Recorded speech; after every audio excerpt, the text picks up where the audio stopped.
નમસ્કાર વિદ્યાર્થી મિત્રો, હું શ્રેયસ વિદ્યાલયથી કિરણબેન. આજે આપણે ધોરણ 10 ગુજરાતી માધ્યમ વિષય સામાજિક વિજ્ઞાન વિષયાંક પ્રકરણ 17 આર્થિક સમસ્યાઓ અને પડકારો ગરીબી અને બેરોજગારી ભાગ 2, જેમાં વિદ્યાર્થી મિત્રો ગરીબી નિવારણની વ્યૂહરચનાઓ વિશે વિસ્તૃત અભ્યાસ આપણે કરીશું. ગરીબી નિવારણની વ્યૂહરચનાઓ. વિદ્યાર્થી મિત્રો, ગરીબીનું વિષચક્ર એ ભારતમાં પકડ જમાવી રહ્યું છે. ગરીબીના મૂળિયા ખૂબ જ ઊંડે સુધી ઉતર્યા હતા. આપણો ભારત દેશ આઝાદ થયો હતો ત્યારે ગરીબીના પ્રમાણમાં ખૂબ જ વધારો થયો હતો. તો કે આ ગરીબીના પ્રમાણમાં ઘટાડો કરવા માટે, રોજગારીની તકો ઉપલબ્ધ કરવા માટે વિવિધ પ્રકારની વ્યૂહરચનાઓ અપનાવવામાં આવી અને એ સાથે આયોજન પંચની શરૂઆત થઈ. તો અત્યાર સુધી 11મી પંચવર્ષીય યોજનાઓ પૂરી થઈ ચૂકી છે.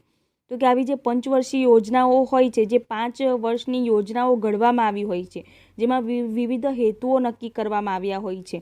તો એ હેતુઓમાં ગરીબી ઘટાડવા માટેનો પણ એક હેતુ હતો. એ માટે વિવિધ પ્રકારની યોજનાઓ હાથ ધરવામાં આવતી હતી.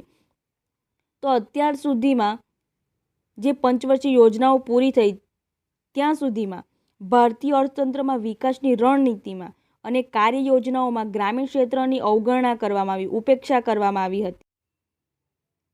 ભારતીય અર્થતંત્રનું સુવર્ણ શિખર ભલેના શહેરોમાં હોય, પરંતુ તેના મૂળિયા તો ગામડામાં જ છે. વિદ્યાર્થી મિત્રો, જે શહેરોમાં ઉદ્યોગોનો વિકાસ થયેલો છે, એ ઉદ્યોગોના વિકાસ માટે પણ કાચો માલ તો કૃષિ ક્ષેત્ર જ પૂરું પાડે છે, બરાબર. અને ગામડામાં વસવાટ કરતા લોકોનો મુખ્ય વ્યવસાય ખેતી છે. ગામડું જે ભારતીય અર્થતંત્રનું હૃદય છે અને તેથી તેને ધબકતું અને સમૃદ્ધ રાખવા માટે અંદાજપત્રમાંથી મોટો હિસ્સો ગ્રામોદ્ધાર પાછળ ખર્ચાવો જોઈતો હતો. તો કે આવી જે મોટાભાગની વસ્તી એ કૃષિ ક્ષેત્ર પર આધારિત છે, બરાબર, ખેતી દ્વારા રોજગારી મેળવે છે. તો કે તેથી અંદાજપત્રનો જે મોટો હિસ્સો છે તે ગ્રામ્ય વિસ્તારો પાછળ ખર્ચાવો જોઈતો હતો, પરંતુ તેની અવગણના કરવામાં આવી હતી. ભારતનો સાચો આર્થિક વિકાસ, સામાજિક વિકાસ અને સાંસ્કૃતિક વિકાસ ગામડાઓના વિકાસ દ્વારા શક્ય બને છે. તો આ રીતે જો ભારતનો આર્થિક વિકાસનો દર ઊંચો લઈ જવો હોય તો ગામડાઓનો પણ વિકાસ થવો જ જોઈએ.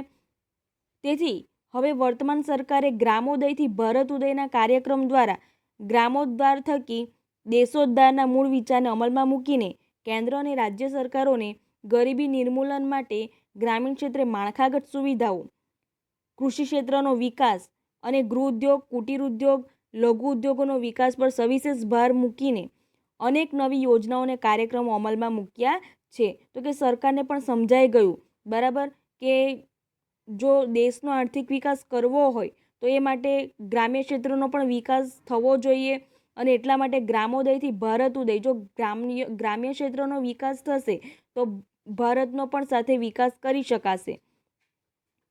તો ગ્રામનો વિકાસ થતાં કૃષિ ક્ષેત્રનો પણ વિકાસ થશે, કૃષિ ક્ષેત્રનો વિકાસ થતાં દેશનો પણ વિકાસ થશે. તેથી આપણે આર્થિક વિકાસનો દર ઝડપથી વધારી શકીશું.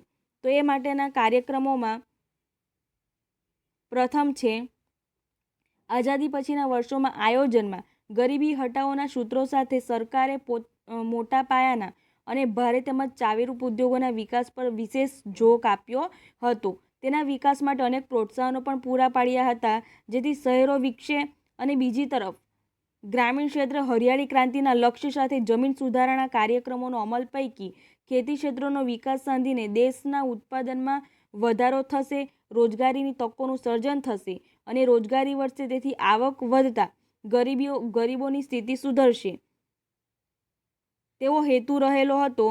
ઉદ્યોગોના વિકાસમાંથી ઉદ્યોગ માલિકોને મળતા આર્થિક લાભો ઉદ્યોગ માલિકો, ધનિક ખેડૂતો અને જમીનદારો જેવા ધનિક વર્ગોને મળતી આવકનો વધારાનો લાભ ક્રમશઃ ગરીબો સુધી વિસ્તરશે અને તેથી ગરીબોની સંખ્યા ઘટશે. પરંતુ આ વ્યૂહાત્મક આશાવાદ ઠગારો નીવડ્યો, બરાબર. તો કે જે ઉદ્યોગો હતા એ ઉદ્યોગોનો વિકાસ થતાં તેનો લાભ ધનિક વર્ગોને જ મળ્યો, બરાબર. એને પરિણામે રોજગારીની તકો વધારી શકાય નહીં, પરિણામે ગરીબીમાં ઘટાડો કરી શકાયો નહીં. દેશમાં આર્થિક વિકાસની ગતિ ધીમી રહી. મંદ આર્થિક વિકાસની સાથે આવકની અન્યાયી અને અસમાન વહેંચણી થતાં આવક અને સંપત્તિનું કેન્દ્રીકરણ સમાજના ટોચના એટલે કે ધનિક વર્ગોના હાથમાં જ રહ્યું. એટલે કે જે ધનિકો છે તે ધનિક બનતા ગયા અને ગરીબો છે તે વધુને વધુ ગરીબ બનતા ગયા, કારણ કે જે આવકની અસમાન વહેંચણી હતી તેને પરિણામે આવક અને સંપત્તિનું કેન્દ્રીકરણ થયેલું. એટલે કે જે મોટા જમીનદારો ધનિક વર્ગના લોકો છે તેઓની આવક અને સંપત્તિમાં વધારો જ થતો ગયો, જ્યારે જે ગરીબો હતા તે ગરીબોને ગરીબ બનતા ગયા. તો આ રીતે આર્થિક વિકાસના લાભોનું વિસ્તરણ ન થતાં ગરીબોની સ્થિતિમાં કોઈ સુધારો થયો હતો નહીં. ત્યાર પછી નંબર 2, સરકારે આવકની અસમાનતા દૂર કરવા માટે કરવેરાની નીતિમાં ગરીબોને જીવન જરૂરિયાતની વસ્તુઓ મળી રહે, તેનું ઉત્પાદન વધે તેવા હેતુસર ધનિકોની વપરાશી ચીજવસ્તુઓ, મોજશોખ કે ભોગવિલાસની ચીજવસ્તુઓ પર તેઓની આવક પર ખૂબ જ ઊંચા દરે કરવેરાઓ નાખ્યા અને તેની સાથે ગરીબોની ચીજવસ્તુઓ પાછળ એટલે કે વપરાશી ખર્ચ વધી ન જાય, આવકનો મોટો હિસ્સો જીવનની જરૂરિયાત પાછળ ખર્ચાઈ ન જાય તે બાબતની કાળજી રાખીને વપરાશી જીવન જરૂરિયાતની વસ્તુઓ એટલે કે જાહેર વિતરણ પ્રણાલી હેઠળ વાજબી ભાવની દુકાનો દ્વારા નિયત જથ્થામાં રાહત દરે ઘર આંગણે પૂરી પાડીને તેમના જીવન ધોરણને ઊંચું લાવવાનો વ્યૂહ અપનાવ્યો હતો. એટલે કે જે ગરીબ વર્ગના લોકો છે તેમને તેમની જીવન જરૂરિયાતની વસ્તુઓ મળી રહે, બરાબર, ખોરાકની જરૂરિયાત તેમની પૂરી થઈ શકે એટલા માટે તેમને જાહેર વિતરણ વ્યવસ્થાની જે દુકાનો છે તેમના દ્વારા તેમને રાહત દરે અનાજ પૂરું પાડવામાં આવતું હતું અને તે દ્વારા તેમનું જીવન ધોરણ ઊંચું લાવવાનો પ્રયાસ કરવામાં આવ્યો હતો. આમ ધનિક વર્ગની વસ્તુઓનું ઉત્પાદન ઘટે અને ઉત્પાદનના સાધનોની ફાળવણી ગરીબોની ચીજવસ્તુઓના ઉત્પાદન તરફ વધે તેવા પ્રયત્નો સરકારે કર્યા. એટલે કે જે ધનિક વર્ગના લોકો છે તે ધનિક વર્ગના લોકોની જરૂરિયાત શું છે તો કે મોજશોખની વસ્તુઓ પાછળ ખર્ચ કરવો. તો આવી જે મોજશોખની વસ્તુઓ પાછળ ઊંચા કરવેરા નાખવામાં આવે અને તેને પરિણામે જે ગરીબો છે તે ગરીબોને બીજી તરફ જે જીવન જરૂરિયાતની વસ્તુઓ છે એના પાછળ કરવેરાના દરો ઓછા રાખવામાં આવ્યા અને તેમને રાહત દરે અનાજની જરૂરિયાત પૂરી કરવામાં આવી તેમની, અને એને પરિણામે ગરીબોનું જે જીવન ધોરણ છે તે ઊંચું લાવવાનો પ્રયત્ન કરવામાં આવ્યો હતો. તો આ રીતે સરકારે પ્રયત્ન કર્યા હતા અને આમ ગરીબોની રોજગારી વધે, કાર્યક્ષમતા વધે, ઉત્પાદકતા વધે અને અંતે આવકમાં વધારો થતાં જીવન ધોરણ પણ સુધરશે એવા પ્રયાસો સરકારે હાથ ધર્યા હતા. નંબર 3, ગરીબી નાબૂદી માટે કૃષિ ક્ષેત્ર પર વિશેષ ભાર આપવાની જરૂર સમજાતા સરકારે જમીન ધારા સુધારાના ઉપાયો, જમીન ટોચ મર્યાદાનો વધારો, ગણોતનું નિયમન, ખેડ હકની સલામતી જેવા અનેક કાયદાઓથી ગ્રામીણ ક્ષેત્રે ધનિક ખેડૂતો કે જમીનદારોની આવકમાં ઘટાડો કરીને જમીન વિહોણા ખેત મજૂરો કે ગણોત્યાઓની આવકમાં વધારો થાય એ રીતે ગરીબોની સ્થિતિમાં સુધારો લાવવાનો વ્યૂહ અપનાવ્યો હતો. તો કે ગ્રામીણ ક્ષેત્રે ગરીબીમાં ઘટાડો કરી શકાય, ગરીબી નાબૂદી કરી શકાય એટલા માટે કૃષિ ક્ષેત્રે જે જમીનદારો હતા, જે મોટા ખેડૂતો હતા, તો કે તેમની આવકમાં ઘટાડો કરવા માટે આવા જે કેટલાક કાયદાઓ દ્વારા તેમના પર નિયંત્રણ રાખવામાં આવ્યું અને તેને પરિણામે જે જમીન વિહોણા ખેત મજૂરો છે, ગણોત્યાઓ છે, તેમની આવકમાં વધારો થયો અને એ રીતે ગરીબીમાં સુધારો કરવા માટેના પ્રયત્ન કરવામાં આવ્યા હતા.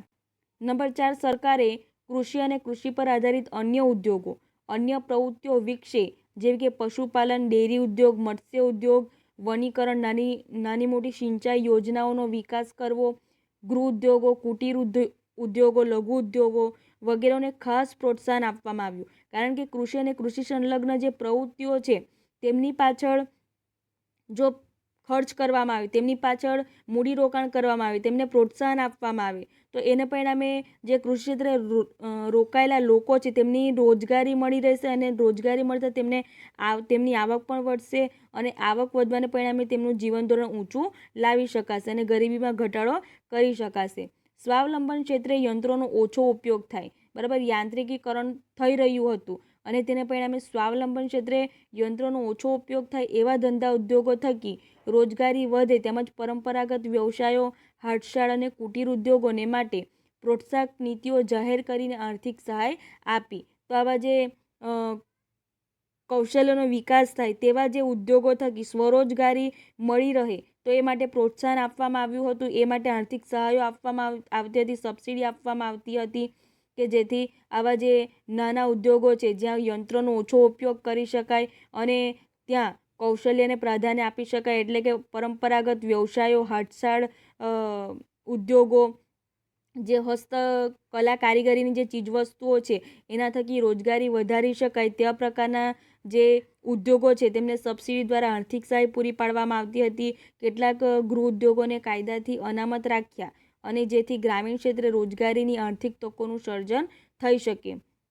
ગ્રામીણ યુવકોને વૈકલ્પિક રોજગારી માટે તકો મળે તે હેતુસર શિક્ષણ, તાલીમ અને કૌશલ્યમાં વધારો થાય એવા પ્રબંધો પણ કર્યા, જેથી તેમનામાં રોજગારલક્ષી ક્ષમતાનો વિકાસ થાય. તો કે એવા પ્રકારના જે યુવા વર્ગો છે એ યુવા વર્ગોના કૌશલ્યનો વિકાસ થાય, તેઓ શિક્ષણ મેળવીને તાલીમ મેળવે અને તેમની રોજગારીની તકો વધારી શકાય એ માટેના પ્રયાસો કરવામાં આવ્યા હતા. રોજગારીના નવા ક્ષેત્રો પણ ખુલ્યા, જેથી આવકમાં વધારો થયો. પરિણામે તેમની સ્થિતિમાં સુધારો લાવવાની વ્યૂહરચના રૂપે અનેક કલ્યાણકારી સ્વરોજગારીના કાર્યક્રમો સરકારે અમલમાં મૂક્યા છે. તો આ રીતે જે ગ્રામ્ય ક્ષેત્રે યુવા વર્ગ છે તેઓ શિક્ષણ મેળવીને તાલીમ મેળવીને સ્વરોજગાર બને એ માટેના પ્રયાસો સરકાર દ્વારા થયા છે. નંબર 5, સરકારે ગ્રામીણ ક્ષેત્રે શિક્ષણ, સ્વાસ્થ્ય, વસવાટ, રોજગાર, કુટુંબ નિયોજન, સંદેશાવ્યવહાર અને આંતર સુવિધાયુક્ત માળખા સુધાર્યા. જે ગ્રામીણ ક્ષેત્રે શિક્ષણનું જે માળખું હતું, આરોગ્યની જે સુવિધાઓ તેમાં સુધારો કર્યો. એ સાથે કુટુંબ નિયોજન, બરાબર, જે વધતી જતી વસ્તી છે તેના પર નિયંત્રણ લાવવા માટે કુટુંબ નિયોજન કાર્યક્રમો અપનાવવામાં આવ્યા. ત્યાર પછી લોકોને રોજગારી મળી રહે એ પ્રકારના કાર્યક્રમો અપનાવવામાં આવ્યા. ત્યાર પછી સંદેશા વ્યવહાર, ત્યાર પછી જે ગ્રામ સડક યોજના દ્વારા વિવિધ પ્રકારની સુવિધાઓ પૂરી પાડવામાં આવી. સિંચાઈ, સડક, પાક સંરક્ષણ, કૌશલ્ય અને તાલીમ ક્ષેત્રે, ખેતી ક્ષેત્રે સુધારાઓ કર્યા. પાકની વિવિધ જાતો વિકસાવી. બિયારણો, સુધારેલા બિયારણો, ખાતરો, ટ્રેક્ટરની સુવિધાઓ, જંતુનાશક દવાઓ માટેની સસ્તી બેંક લોનનું ધિરાણ ઉપલબ્ધ કરાવીને ગ્રામોદ્ધાર અનેકવિધ મહત્વાકાંક્ષી પગલાઓ પણ ભર્યા છે.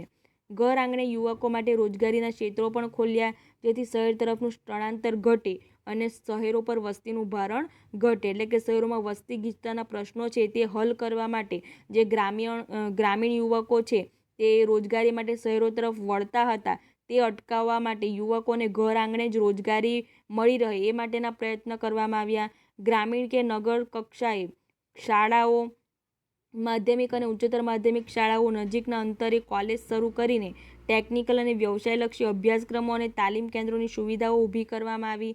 યુવક અને યુવતીઓને ઉચ્ચ શિક્ષણ પૂરું કરે ત્યાં સુધીની આર્થિક સહાય રૂપે સ્કોલરશીપ, ફી માફીની સુવિધાઓ, આશ્રમ શાળાઓ, કન્યા કેળવણી માટે આર્થિક સહાય દ્વારા પ્રોત્સાહન જેવા અનેક પગલાઓ ભર્યા.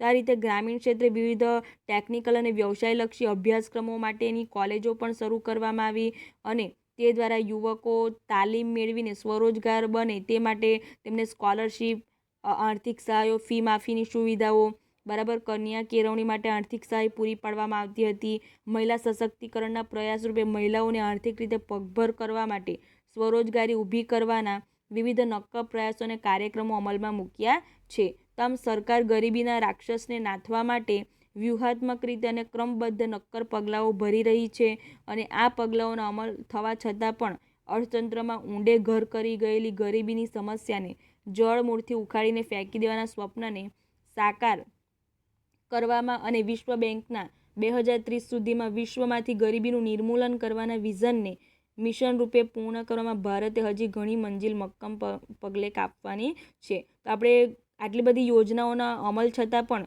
હજી સુધી આપણે ગરીબીના મૂળિયાને ઉખાડી શક્યા નથી, બરાબર, કારણ કે ગરીબીના મૂળિયા એટલા ઊંડા છે કે હજી સુધી એને નાબૂદ કરી શકાય નથી. એ માટે ઘણા બધા પરિબળો પણ જવાબદાર છે. જે યોજનાઓ પાછળ ખર્ચ કરવામાં આવે છે એ ખર્ચ એ ગરીબો સુધી પહોંચતો નથી, બરાબર, ભ્રષ્ટાચાર થતું જોવા મળે છે, કૌભાંડ થતું જોવા મળે છે. તો આ રીતે ગરીબીની જે સમસ્યા છે તે માટે ઘણા બધા પરિબળો જવાબદાર છે કે હજી સુધી આપણે ગરીબીને નાબૂદ કરી શક્યા નથી. પરંતુ વિશ્વ બેંકના અહેવાલ મુજબ 2030 સુધીમાં આપણે વિશ્વમાંથી ગરીબીનું નિર્મૂલન કરી શકશું. તો એ માટે ભારતે હજી ઘણા બધા પ્રયાસો કરવાના બાકી રહ્યા છે.